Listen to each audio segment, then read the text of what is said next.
কোরআনের মাহফিলে বসলে আল্লাহওয়ালাদের সান্নিধ্য অর্জন করলে অন্তরের ময়লা পরিষ্কার হয়, দিলের জং দূর হয়, মৃত ঈমান তরতাজা হয়, আল্লাহর প্রজ্ঞার আলো দিয়ে অন্তরগুলো আলোকিত হয়।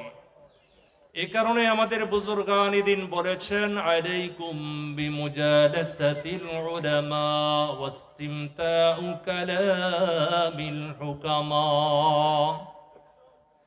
তোমরা আলেমগণের মজলিসে বসাকে আবশ্যক করে নাও, জ্ঞানী বিজ্ঞজনদের কথা মনোযোগ দিয়ে শ্রবণ করো।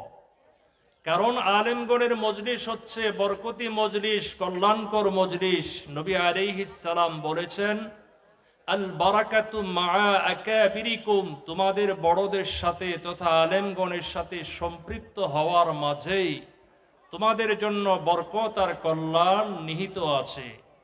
এমনিতেই কোরআন সুন্নাহর মজলিসের সাথে দুনিয়ার কোন অনুষ্ঠান, রাজনৈতিক সভা, সাংস্কৃতিক অনুষ্ঠান, কোনো পারিবারিক অনুষ্ঠানের তুলনা করা যায় না। যে জায়গার মধ্যে কোরআন সুন্নাহর আলোচনা করা হয় ওই মজলিসটা হচ্ছে দুনিয়ার জান্নাত। আল্লাহর হাবিব বিশ্বনবী আলাইহিস সালামের বিশিষ্ট খাদেম হযরত আনাস রাদিয়াল্লাহু আনহু থেকে বর্ণিত, নবী আলাইহিস সালাম বলেছেন, ইদা মারারতুম বিরিয়াদিল জান্নাহ, যখন তোমরা জান্নাতের বাগানের পাশ দিয়ে অতিক্রম করবা, ফারতাউ, তখন তোমরা জান্নাতের বাগানে ভালো করে বিচরণ করিও। ক্বালু ইয়া রাসূলুল্লাহ ওয়া মা রিয়াদুল জান্নাহ, সাহাবে কেরাম প্রশ্ন করেছেন, ইয়া রাসূলুল্লাহ, দুনিয়ার মধ্যে জান্নাতের বাগান কোনগুলো? নবী আলাইহিস সালাম বলেন, ক্বালা হিলাকুয যিকরি, তা হচ্ছে জিকিরের মজলিস, কোরআনের মজলিস, আল্লাহওয়ালাদের মজলিস। যেই মাহফিলে আল্লাহর কোরআন থেকে আলোচনা করা হয়, ইলমে দ্বীন সম্পর্কে আলোচনা করা হয়, সেই মাহফিলে আল্লাহ রহমতের ফেরেশতাদের আনাগোনা বেড়ে যায়। সেই মাহফিলে আগত সকল শ্রোতাগণকে আমার আল্লাহর পক্ষ থেকে সাদর সম্ভাষণ জ্ঞাপন করা হয়। সুতরাং আজকের এই মাহফিলে অনুষ্ঠানের সাথে জাগতিক কোনো অনুষ্ঠানের তুলনা করা যাবে না। এখনো যারা রাস্তাঘাটে হাটে বাজারে আছেন, আসলে সময় অল্প, ভূমিকা এবং অনেক বক্তা, অনেক আলেম, অতিথিদের নাম উচ্চারণ করার মতো সময় সুযোগ পাই নাই।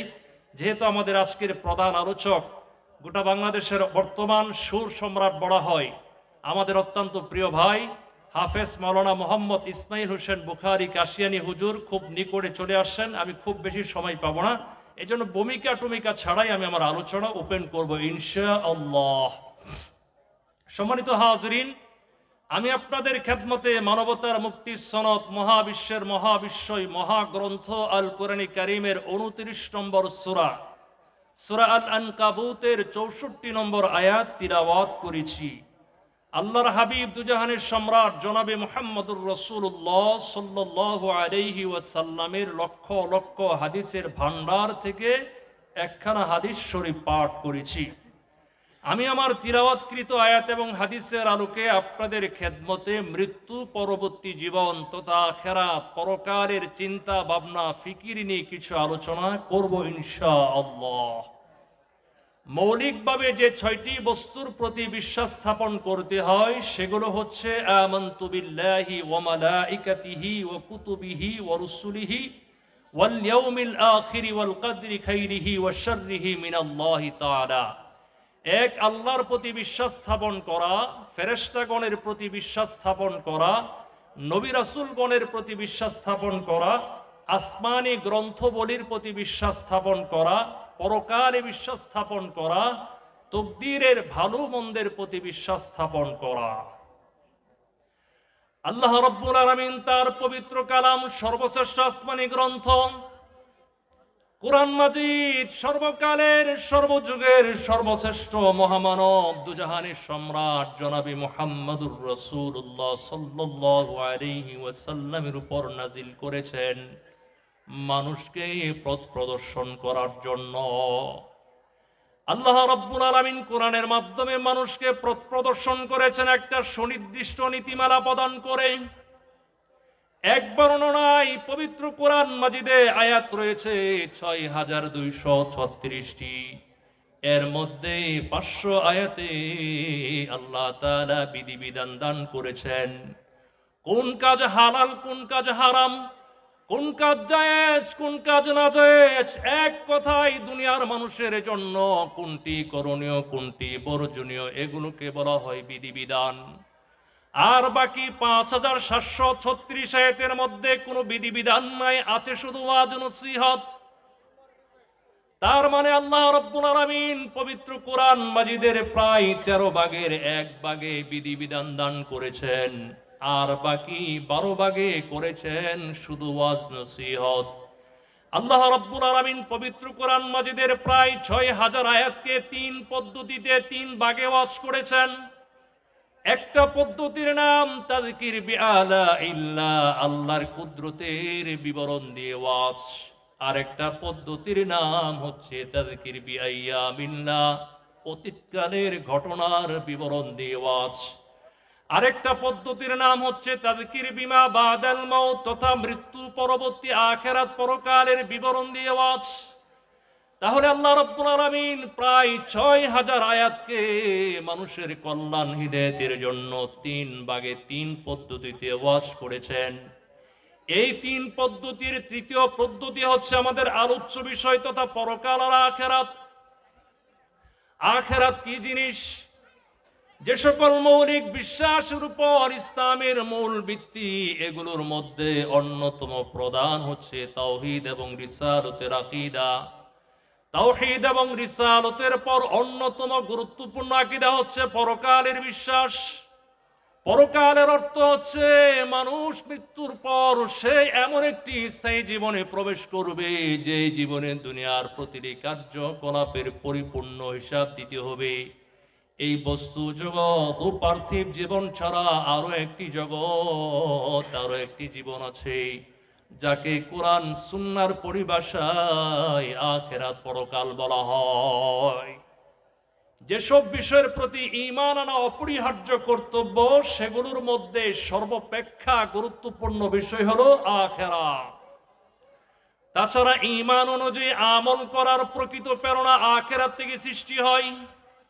আখিরাত এমন এক কার্যকর নিয়ন্ত্রণ বিধি যা মানুষকে প্রকাশ্য সকল অন্যায় গর্হিত পাপাচার থেকে বাধা প্রদান করে। আখিরাতকে আখিরাত এজন্য নামকরণ করা হয়েছে কারণ তা পার্থিব জীবনের পর আগমন করবে। মুসলমান ভাইয়ার আমার, বর্তমানে অন্যায় অপরাধের বাজার রমরমা, অনাচার বিচারের বাজার রমরমা, জুলুম নির্যাতনে নিষ্পেষিত প্রতিটি মানুষ, কারণ আমাদের মধ্যে আখিরাতের ফিকিরি নাই, পরকালের ভয় নাই, আল্লাহর সামনে জবাবদিহিতার ভয় নাই। এ কারণে চোর নির্দ্বিধায় রাষ্ট্রীয় সম্পদ, ব্যক্তি মালিকানাধীন সম্পদ চুরি করে।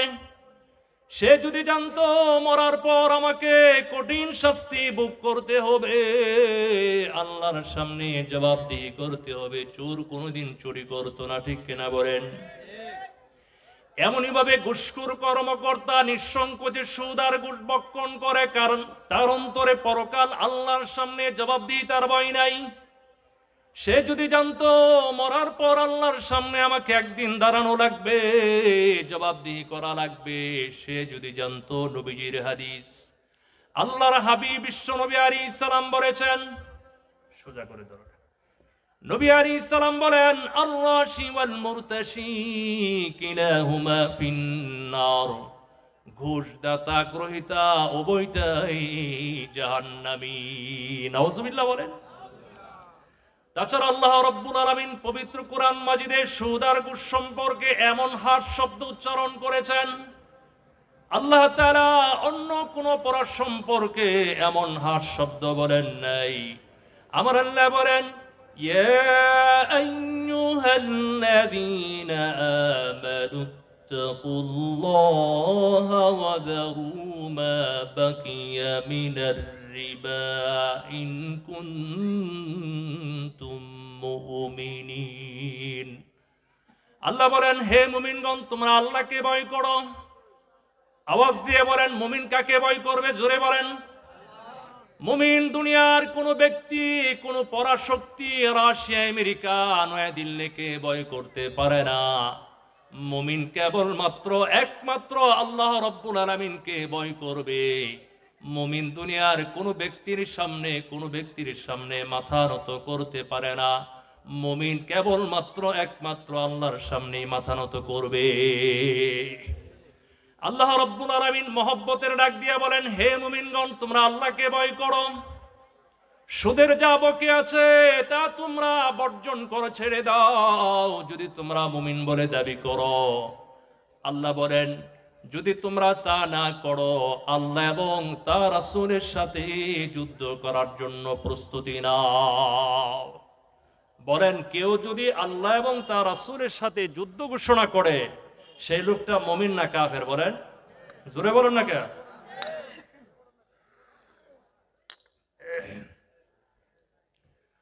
হযরত আব্দুল্লাহ ইবনে মাসউদ রাদিয়াল্লাহু আনহু থেকে বর্ণিত, নবী আলাইহিস সালাম বলেন, লাআনা রাসূলুল্লাহ সাল্লাল্লাহু আলাইহি ওয়াসাল্লাম আকিলার রিবা ওয়া মুকিলাহু।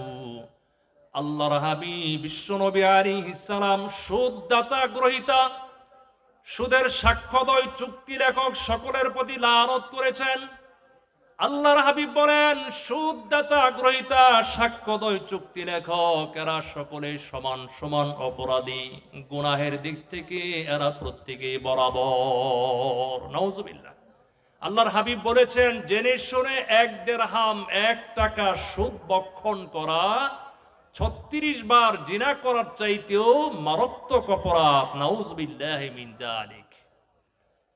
সম্মানিত হাজিরিন, বর্তমান পৃথিবীর মধ্যে মুসলিম নন মুসলিম এমন একটা কান্ট্রি নেই, রাষ্ট্র নেই, যে রাষ্ট্রের মধ্যে সুদ ভিত্তিক লেনদেন করা হয় না, সুদ ভিত্তিক আদান প্রদান করা হয় না।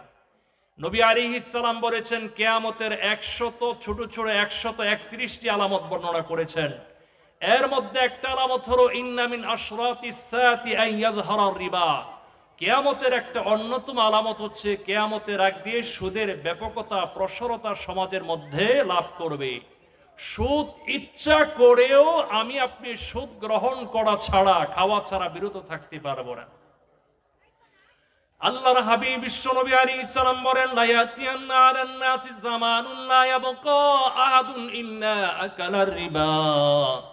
নবী আলাইহিস সালাম বলেছেন, এমন একটা সময় আসবে যখন মানুষ সুদ গ্রহণ করা ছাড়া কেউ বিরত থাকতে পারবে না।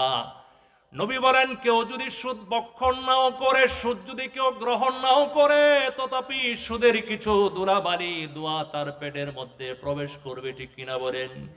তবে মনে রাখবেন, সুদ খাওয়া আর সুদের ধুলাবালি প্রবেশ করা এক কথা নয়। আল্লাহর হাবিব বিশ্বনবী আলাইহিস সালাম হাদিসে পাকে বলেছেন, আর রিবা 70 হুবান, সুদের মধ্যে 70টির মতো গুনাহ আছে। সর্বনিম্ন গুনাহ হচ্ছে আইয়াম কিহার রাজুল উম্মাহু, কোন সন্তান যেন আপন মায়ের সাথে জিনা ব্যভিচারে লিপ্ত হলো। নাউজুবিল্লাহ কইতেন না? চিল্লায়ে বলে নাউজুবিল্লাহ। আল্লাহর হাবিব বলেছেন, সুদের মধ্যে 70টির মতো গুনাহ আছে। সর্বনিম্ন গুনাহ হচ্ছে, নাউজুবিল্লাহ, কোন সন্তান যেন আপন মায়ের সাথে জিনা ব্যভিচারে লিপ্ত হলো। ও মুসলমান, সুদের সর্বোচ্চ গুনাহ কোনটা, এটা আমাদের জানার দরকার আছে না নাই বলুন তো? আল্লাহর হাবিব বলেন, সুদের সর্বোচ্চ গুনাহ হলো, স্তর হলো, কোন মুসলমান ভাইয়ের ইজ্জত সম্মানের উপর আক্রমণ করা। এখন বলেন তো, আমাদের সমাজের মধ্যে সুদের সর্বনিম্ন স্তর, সর্বোচ্চ শাখা, এই দুটো আমাদের সমাজে আছে না নাই বলেন তো? ও মুসলমান, আজকে আমরা বর্তমান বান্দার হক নষ্ট করি। আজকে আমরা কোনো মানুষকে ব্যক্তি, পরিবার, সমাজ, রাষ্ট্রের চোখে তাকে আমরা হেয় প্রতিপন্ন করে আন্ডার এস্টিমেট করার জন্য কত রকমের ফন্দি ষড়যন্ত্র আমরা করে থাকি, ঠিক কিনা বলুন? ও মুসলমান, অথচ আল্লাহর হাবিব বলেন, আল মুসলিমু মান সালিমাল মুসলিমুনা মিন লিসানিহি ওয়া ইয়াদিহি। ওই লোকটা প্রকৃত মুসলমান, প্রকৃত ঈমানদার, যার জবান এবং হাত থেকে অন্য মুসলমান সেফ থাকে, নিরাপদ থাকে। আজকে বান্দার হক নষ্ট করা হয় বিভিন্ন সিস্টেম, বিভিন্ন প্রক্রিয়ায়। এর মধ্যে অন্যতম একটা জঘন্য পন্থা হলো মানুষের গীবত করা, তাকে গীবতের মাধ্যমে বান্দার হক নষ্ট করা হয়। বর্তমান আমাদের সমাজের মধ্যে আমরা আল্লাহর হক তো নষ্ট করেই যাচ্ছি, বান্দার হককে আমরা হকই মনে করি না, ঠিক কিনা বলেন? অথচ বান্দার হক বিষয়টি কত জটিল এবং কঠিন। আল্লাহ না করুন আমার আপনার মধ্যে কেউ যদি আল্লাহর হক নষ্ট করে ফেলি, তাহলে তার সমাধান করা জটিল এবং কঠিন কোনো ব্যাপার নয়। কেউ যদি আল্লাহর কাছে লজ্জিত অনুতপ্ত হয়ে ক্ষমা প্রার্থনা করে, ইস্তিগফার করে, আমার আল্লাহ তিনি তার হক ক্ষমা করে দিবেন। কিন্তু বান্দার হক বিষয়টি এত জটিল এবং কঠিন। আল্লাহ তাআলার কাছে ক্ষমা চাইলে, ইস্তিগফার করলে আমার আল্লাহ ক্ষমা করবেন না যতক্ষণ না পর্যন্ত সংশ্লিষ্ট বান্দার কাছ থেকে ক্ষমা না চান কিংবা তার কাছ থেকে পাওনা পরিশোধ করে না দেন। বান্দার হক বিষয়টি যতটুকু জটিল এবং কঠিন, ঠিক আমাদের সমাজে ততটুকু গুরুত্বহীন। আমরা শুধু নামাজ, রোজা, হজ, যাকাত, জিহাদ, মসজিদ, মাদ্রাসা, ইতিমখানা নির্মাণ করাকে দিনের অংশ মনে করছি, কিন্তু বান্দার হককে আমরা দিনের অংশ ভাবতে রাজি নয়। বিষয়টা আরো একটু সুন্দর করে বুঝতে পারবেন একটি উদাহরণ পেশ করলে। মনে করুন আমাদের সমাজের মধ্যে কোনো ব্যক্তি যদি মদপানের কুঅভ্যাসে লিপ্ত হয়, এখন যার মধ্যে বিন্দু পরিমাণ ধর্মীয় এহসাস, অনুভূতি আছে, সে মদপানকারীকে ঘৃণার চোখে দেখবে। আর যিনি মদপান করছেন তিনি নিজেকে অপরাধী মনে করবেন, কারণ তিনি একটা অন্যায়ের সাথে সম্পৃক্ত। কিন্তু আমাদের সমাজের মধ্যে যে মানুষটা গীবত করে বেড়ায়, যার গীবত করার অভ্যাস, গীবতকারী ব্যক্তি সে মদপানকারীর মতো নিজেকে এতটা ঘৃণা, নিচু এবং হীনার চোখে দেখে না। সমাজের মধ্যে গীবতকারী ব্যক্তিকে মদপানকারীর মতো ঘৃণার চোখে দেখা হয় না। বরং আমরা কি করি, ক্ষেত্র বিশেষ তারে আমরা উৎসাহ দেই। আমরা তাকে নিয়ে গোল মিটিং বসে গীবত করার জন্য আমরা বিভিন্ন রকমের উস্কানিমূলক কথা বলি, আছে না নাই বলেন তো? মুসলমান, গীবত করা আর মদপান করা, এর মধ্যে গীবত করা জঘন্য অপরাধ, কারণ গীবতের সম্পর্ক বান্দার হকের সাথে। আল্লাহ রাব্বুল আলামিন গীবত সম্পর্কে পবিত্র কোরআনে কারীমের মধ্যে এমন একটা এক্সাম্পল দিয়েছেন। আল্লাহ বলেন, ওয়ালা ইয়াগতাব বা'দুকুম বা'দা আইয়ুহিব্বু আহাদুকুম আন ইয়াকুলা লাহমা আখিহি মাইতান ফাকারিহতুমুহু ওয়াত্তাকুল্লাহা ইন্নাল্লাহা তাওয়াবুর রহিম। একটু আল্লাহু আকবার বলেন। গীবত এত জঘন্য অপরাধ হওয়া সত্ত্বেও আমাদের সমাজের মধ্যে আজকে গীবত মহামারী আকার ধারণ করেছে। আমাদের সমাজের এমন একটা ক্ষেত্র নাই, সেক্টর নাই যেখানে গীবত করা হয় না। আমাদের ব্যক্তি, পরিবার, সমাজ, রাষ্ট্র, এমনকি আমাদের পবিত্র মসজিদ, আল্লাহর ঘর থেকে নিয়ে সর্বোচ্চ সচিবালয় পর্যন্ত, আমাদের ওয়াজ মাহফিলের মঞ্চ থেকে সংসদ ভবন পর্যন্ত এখন গীবতের আখড়া হয়ে গেছে, ঠিক কিনা বলেন? এখন গীবত আমাদের কাছে ঘি আর পাতে পরিণত হয়ে গেছে। নাউজুবিল্লাহ। মনে রাখবেন, বান্দার হক যদি কেউ নষ্ট করে, আল্লাহ তাআলা তার নেক কাজ নিশ্চিহ্ন করে দেন। নাউজুবিল্লাহ। আল্লাহ রাব্বুল আলামিন সূরা বনী ইসরাঈলের 13 এবং 14 নম্বর আয়াতে বলেন, ওয়া কুল্লা ইনসানিন আলজামনাহু তায়রাহু ফি উনুকিহি ওয়া নুখরিজু লাহু ইয়াওমাল কিয়ামাতি কিতাবান ইয়ালকাহু মানশুরা। আল্লাহ বলেন, আমি প্রত্যেক মানুষের কর্মকে গ্রীবালগ্ন করে দিয়েছি।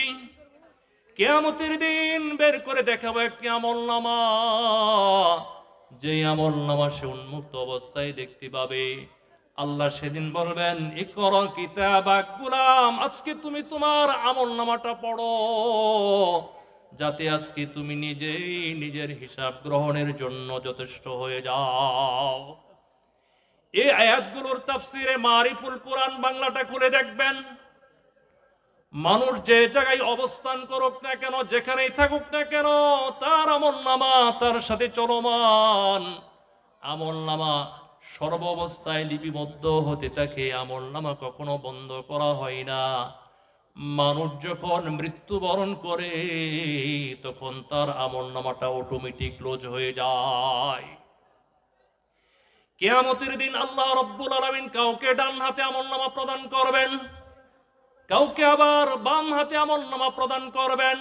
এই আমলনামা কেন দান করবেন? যেন প্রত্যেক মানুষ নিজের আমলনামা পড়ে সিদ্ধান্ত নিতে পারে, আমি কি জান্নাতি না জাহান্নামের উপযুক্ত, আমি কি আল্লাহর পক্ষ থেকে শাস্তি না পুরস্কারের উপযুক্ত।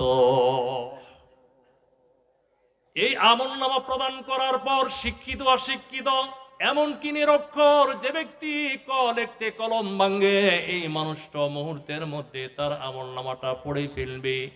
আল্লাহর হাবিব বলেন, কিয়ামতের দিন আমলনামা প্রদান করার পর সেদিন কিছু মানুষ আল্লাহর আদালতে দাঁড়িয়ে বলবে, ওগো আল্লাহ, আপনি যে আমাকে আমলনামা প্রদান করেছেন, এই আমলনামার মধ্যে অমুক অমুক সৎকর্ম অনুপস্থিত কেন? দুনিয়ার মধ্যে আমি মসজিদ বানিয়েছিলাম, এতিমখানা নির্মাণ করেছিলাম, হসপিটাল বানিয়েছিলাম, লঙ্গরখানা বানিয়েছিলাম, এই যে দুনিয়ার মধ্যে আমি নেক কাজ করেছি, এগুলো আজকে অনুপস্থিত করম। বলুন তো, আল্লাহর আদালতে মানুষের প্রতি বিন্দু পরিমাণ কোন জুলুম করা হবে কিনা? বলুন, করা হবে?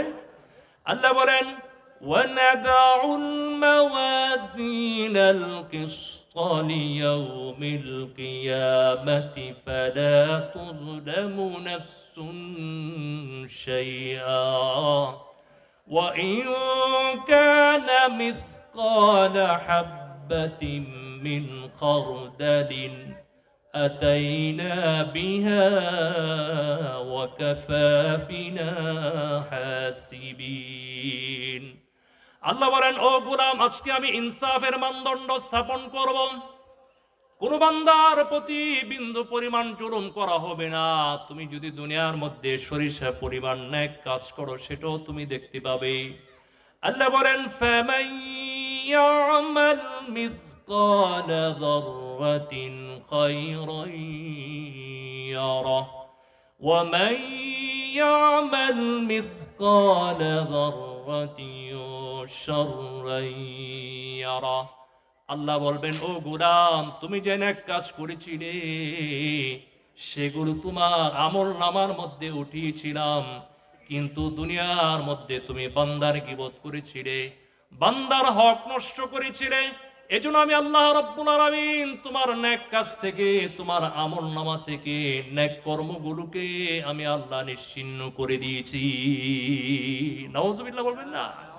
এজন্য বন্ধুরা আমার, যার অন্তরে আল্লাহ পরকালের ভয়, পরকালের চিন্তা চেতনা থাকে, সেই লোকটা দুনিয়ার মধ্যে গীবত করতে পারে না, বান্দার হক নষ্ট করতে পারে না, দুনিয়ার কোনো অন্যায় অপরাধের সাথে সম্পৃক্ত হতে পারে না।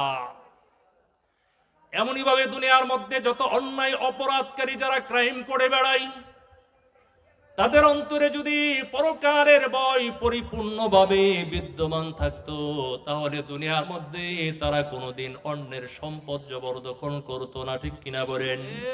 দুনিয়ার মধ্যে তারা প্রতারণা, ধোঁকাবাজি করতো না, অসত্য কথা বলতো না, বান্দার হক নষ্ট করতো না, চুরি জিনা ব্যভিচারী করতো না, সন্ত্রাসী লুটতরাজ করতো না, চাঁদাবাজি করতো না। ঠিক কিনা বলুন? হযরত সাহাবে কেরামের অন্তরে এই অনুভূতি পরিপূর্ণ বিদ্যমান ছিল বলেই আল্লাহর নবীর সাহাবে কেরামের দ্বারা কোনো গুনাহের কাজ প্রকাশ পেত না। সমাজের মধ্যে তাদের দ্বারা কোনো গুনাহের কাজ কোনোদিন প্রকাশ পায় নাই। আর কোনো কারণে গুনাহ হয়ে গেল, তারা সাথে সাথে লজ্জিত অনুতপ্ত হয়ে তারা তওবা ইস্তিগফার করতেন। এমনকি আল্লাহর হাবিব বিশ্বনবী আলাইহিস সালামের দরবারে আগমন করে তারা শাস্তির জন্য আবেদন জানাইতেন। হাদিসে পাকের মধ্যে এসেছে একজন মহিলা আল্লাহর হাবিবের দরবারে আগমন করে বলতেছে, তাহিরিনী ইয়া রাসূলুল্লাহ, ইয়া রাসূলুল্লাহ, আমি অন্যায় অপরাধ করে ফেলেছি, গুনাহ করে ফেলেছি, আমাকে আপনি গুনাহ থেকে পবিত্র করুন। একজন সাধারণ রমণী মহিলা আল্লাহর হাবিবের দরবারে সরাসরি আগমন করে বলছে, ইয়া রাসূলুল্লাহ, আমি জিনা ব্যভিচার করে ফেলেছি, অন্যায় অপরাধ করে ফেলেছি, আপনি আমাকে জিনার শাস্তি প্রদান করুন। শরীয়ত এর জন্য যে শাস্তি নির্ধারণ করেছে সেই শাস্তি আমাকে প্রদান করুন। এই মহিলার কথা শুনে আল্লাহর হাবিব তিনি তার মুখটাকে এদিকে ঘুরিয়ে নিলেন। বধূ মহিলা সেদিক গিয়ে বলছে, ইয়া রাসূলুল্লাহ, আমি অন্যায় অপরাধ করে ফেলেছি, জিনা ব্যভিচার করে ফেলেছি, আপনি আমাকে জিনা থেকে পুত পরিশুদ্ধ করুন। আল্লাহর নবী তিনি আবার মহিলার কথা শুনে তিনি তার মুখটাকে বাম দিকে ঘুরিয়ে নিলেন। মহিলা আবার এদিক ফিরে বলতেছে, ইয়া রাসূলুল্লাহ, আমি অন্যায় অপরাধ করেছি, জিনা ব্যভিচার করেছি, আপনি আমাকে পরিশুদ্ধ করুন, পবিত্র করুন। শরীয়ত যে শাস্তি প্রদান করেছে আপনি আমাকে সেই শাস্তি প্রদান করুন। লক্ষ্য করার বিষয় হচ্ছে আল্লাহর নবী বিশ্ব নবী আলাইহিস সালাম এই মহিলার কথা শুনে বারবার তিনি মুখ ঘুরিয়ে নিচ্ছেন, কারণ জিনা ব্যভিচার হলো পৃথিবীর মধ্যে অন্যতম নিকৃষ্ট গর্হিত একটা কাজ। ঠিক কিনা বলেন? মুসলমান, বর্তমান আমাদের বাংলাদেশে জিনার ব্যভিচার, প্রস্টিটিউশন ব্যবসা এটা এখন সহজলভ্য হয়ে গেছে। শুধু তাই নয়, আমরা আগে দেখতাম ধানমন্ডি, গুলশান, বনানীর মতো ভিআইপি এলাকার মধ্যে এক ধরনের ফুটপাতে কাঠ ফেলে রাখত বিভিন্ন ছদ্মনাম ব্যবহার করে। এখন আপনাদের গাজীপুর চৌরাস্তা, কোনাবাড়ি, বিভিন্ন অলিগলিতে ঢুকলে দেখি এক ধরনের ছোট ছোট কাঠ। সাংবাদিকরা এটার তথ্য ধরে, সূত্র ধরে তারা খোঁজ নিয়ে দেখেছে এগুলো ওই ব্যবসা করে। যেহেতু পর্দার আলে মা বোন আছে, এত ভেঙ্গে ভেঙ্গে পড়ার সুযোগ নাই। আমাদের বা গাজীপুরের যখন সাবেক এসপি হারুন আঙ্কেল, যদি এখন উনি কোথায় আছে আল্লাহ মালুম, সাবেক এসপি হারুন তিনি বলেছেন, আমাদের গাজীপুরের বুটবাজার থেকে আমাদের মাওনা চৌরাস্তার হোতাপাড়া পর্যন্ত রাস্তার দুই পাশে প্রায় 20টার মতো এরকম আবাসিক স্পট আছে যেখানে এ ধরনের নোংরা জঘন্য কাজ করা হয়। নাউজুবিল্লাহ। অথচ আল্লাহ পাক কোরআনে কারীমের মধ্যে বলেছেন, ওয়ালা তাকরাবুজ জিনা ইন্নাহু কানা ফাহিশাতাও ওয়া সাআ সাবিলা। তোমরা জিনা তো দূরের কথা, জিনার ধারের কাছে যেও না, মাথার মধ্যে কল্পনা করো না। এখন জিনা ব্যভিচার আজকে আমাদের সমাজের মধ্যে ব্যাপকতা লাভ করে ফেলেছে। ঠিক কিনা বলুন? এজন্য আল্লাহর হাবিব তিনি এই কাজটাকে ঘৃণা করে, ডিনাই করে বারবার মুখ ঘুরিয়ে নিচ্ছেন। লক্ষ্য করুন, এই মহিলা জানতো জিনার শাস্তি, ব্যভিচারের শাস্তি ছোটখাটো কোনো শাস্তি নয়, বরং তাকে পাথর মেরে দুনিয়ার জমিন থেকে বিদায় করে দেওয়া হবে। মহিলা শাস্তির কথা জানার পর তিনি বারবার শাস্তির জন্য আবেদন জানাচ্ছেন। মহিলা বলতেছে, ইয়া রাসূলুল্লাহ, আমি জাহান্নামের শাস্তির তুলনায় দুনিয়ার লঘু শাস্তি, এই সামান্য শাস্তি গ্রহণ করে নিতে রাজি আছি, আপনি আমাকে জিনার শাস্তি প্রদান করুন। এবার নবী আলাইহিস সালাম বললেন, মহিলা তুমি যেহেতু বারবার নিজেই স্বীকার করে নিচ্ছ তুমি জিনা ব্যভিচার করেছো, তাহলে তো তোমাকে শাস্তি দিতেই হয়। তবে সমস্যা হচ্ছে তুমি তো প্রেগন্যান্ট, তুমি তো গর্ভবতী, অন্যায় অপরাধ করেছো তুমি, তোমার পেটের বাচ্চা সে তো কোনো অন্যায় অপরাধ করে নাই। সুতরাং এই অবস্থায় তোমাকে শাস্তি দেওয়া যাবে না, তুমি এখন বাড়িতে চলে যাও। যখন তোমার পেটের বাচ্চা পৃথিবীতে আগমন করবে, বাচ্চা যখন নিজে নিজে চলাফেরা করার বয়সে উপনীত হবে, তখন তুমি আসবে, তোমাকে জিনার শাস্তি প্রদান করব। আল্লাহর হাবিব বলেছেন, মহিলাটা বাড়িতে চলে আসলো। নবী আলাইহিস সালামের যুগে কোন অপরাধীদের নাম এন্ট্রি করা, রেজিস্টারে লেখার কোন সিস্টেম ছিল কিনা বলুন? সিস্টেম ছিল? এখন তো আমাদের বাংলাদেশের ডিবি, সিআইডি চলে আসছে, যাক আলহামদুলিল্লাহ। এখন তো আমাদের বাংলাদেশে অপরাধীদের নাম ওই বিভিন্ন গোয়েন্দা সংস্থা, ডিবির কাছে, এনএসবির কাছে, এরপরে হচ্ছে ডিজিএফ এর কাছে আছে, কিন্তু এরকম সিস্টেম রাসূলের যুগে ছিল না। আমাদের প্রধান মেহমান চলে আসছেন, আমি 5 মিনিটের মধ্যে শেষ করে দেব ইনশাআল্লাহ। আল্লাহর হাবিব বলেছেন, নবীজির কথার উপর নির্ভর করে মহিলা বাড়িতে চলে গেল। মহিলা অপেক্ষা করতে লাগলো কখন তার পেটের বাচ্চা দুনিয়াতে আগমন করবে। এইভাবে যখন তার পেটের বাচ্চা দুনিয়াতে ভূমিষ্ঠ হয়, 2 বছর পর্যন্ত মহিলা দুগ্ধ পান করায়। এভাবে যখন 2.5 বছর কেটে গেল, এই মহিলা স্বাভাবিকভাবে 2.5 বছর পর মহিলার আবেগ অনুভূতি ভাটা পড়ে যাওয়ার কথা, কিংবা তার পেটের বাচ্চা সন্তানের মহব্বতে অপরাধের কথা বলে যাওয়ার কথা। কিন্তু এই মহিলার ইস্তেকামত, অবিচলতা দেখুন। 2.5 বছর পর নবীর দরবারে আগমন করে বলছে, ইয়া রাসূলুল্লাহ, আপনার মনে আছে কিনা জানি না, আমি তো সেই মহিলা, যেই মহিলা আজ থেকে 2.5 বছর আগে আপনার কাছে জিনার শাস্তি গ্রহণের জন্য এসেছিলাম। ইয়া রাসূলুল্লাহ, লক্ষ্য করুন, আমার সন্তান এখন বড় হয়ে গেছে, সে এখন আমার দুধ খায় না, ব্যক্তিগতভাবে খেজুর আর রুটি খেতে পারে। ইয়া রাসূলুল্লাহ, আপনি আমাকে জিনার শাস্তি প্রদান করুন। এবার নবী আলাইহিস সালাম সাহাবে কেরামকে বললেন, তোমরা এই মহিলাকে জিনার শাস্তি দাও।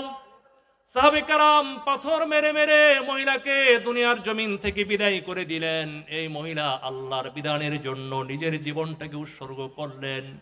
মহিলা যেহেতু মুসলমান, জানাজার নামাজের সময় যখন উপস্থিত, আল্লাহর হাবিব এই মহিলার জানাজার নামাজ পড়ানোর জন্য যখন সম্মুখে গেলেন, ফারুক আজম ওমর ইবনুল খাত্তাব আল্লাহর হাবিবকে বাধা দিয়ে বললেন, ইয়া রাসূলুল্লাহ, কি করছেন? আপনি কি জানেন না এই মহিলা একজন জানিয়া, এই মহিলা একজন বেশ্যা নারী, চরিত্রহীনা নারী, আপনি মহিলার জানাজার নামাজ পড়াবেন, এটা কেমন কথা? আল্লাহর হাবিব বিশ্বনবী আলাইহিস সালাম বললেন, ওমর, এই মহিলা জিনাকারিনী, বেবিচারিনী আমি জানি, কিন্তু এই মহিলা তার জীবনে এমন তওবা করেছে, এই তওবার 10 ভাগের 1 ভাগ যদি গোটা মদিনার মধ্যে বন্টন করে দেওয়া হয়, গোটা মদিনার সমস্ত মানুষগুলো তারা মাপ পেয়ে যাবে। সুবহানাল্লাহ। এই মহিলার অন্তরে আখিরাতের ফিকির, পরকালের ভয় ছিল। এজন্য পরকালের ভয়, পরকালের চিন্তা চেতনা মানুষকে দুনিয়ার সমস্ত অন্যায় অপরাধের পথ এমনিতেই রুদ্ধ করে দিতে পারে। আল্লাহর হাবিব বিশ্বনবী আলাইহিস সালাম নবুয়ত প্রাপ্তির পর মাত্র 23 বছরের সংক্ষিপ্ত সময়ে গোটা দুনিয়ার মধ্যে মানুষের জীবনে যে বিপ্লব আর পরিবর্তন এনে দিয়েছিলেন, ও মুসলমান, তার অন্যতম মূল কারণ ছিল তাদের অন্তরে আল্লাহর হাবিব বিশ্বনবী আলাইহিস সালাম পরকালের ভয় এমন মজবুতভাবে বসিয়ে দিয়েছিলেন যেন সাহাবে কারাম তারা তাদের চোখের সামনেই পরকালকে উন্মুক্ত দেখতে পেতেন। সুবহানাল্লাহ। আর আমাদের বাংলাদেশ স্বাধীনতা অর্জন করেছে 1971-এর পর 2024 সালের আমরা শেষ লগ্নে চলে আসি।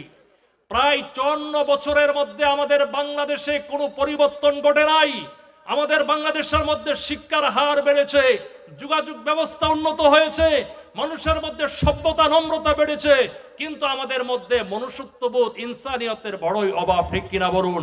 যার বাস্তব প্রমাণ হচ্ছে টঙ্গীর বিশ্ব ইজতেমা, এতাতি নামক সন্ত্রাসী গুন্ডা অবস্থান খুনিরা 2018 সালে সকালবেলা আমাদের নিরহ ছাত্র তুলাবা মুবাল্লিগ ভাইদেরকে যেরকম ভাবে পিটিয়ে হত্যা করেছে, ঠিক এতাতি সন্ত্রাসীরা, মাওলানা সাদের অনুসারীরা এই তো মাত্র 18 তারিখ রাতের অন্ধকারে রাত 3টার সময় তারা সশস্ত্র সজ্জিত হয়ে তারা গেট ভেঙে নিরপরাধ, কেউ বা তাসবিহ জপছিল, কেউ বা তাহাজ্জুদ পড়ছিল, কেউ বা কোরআন পড়ছিল, কেউ বা পাহারারত ছিল।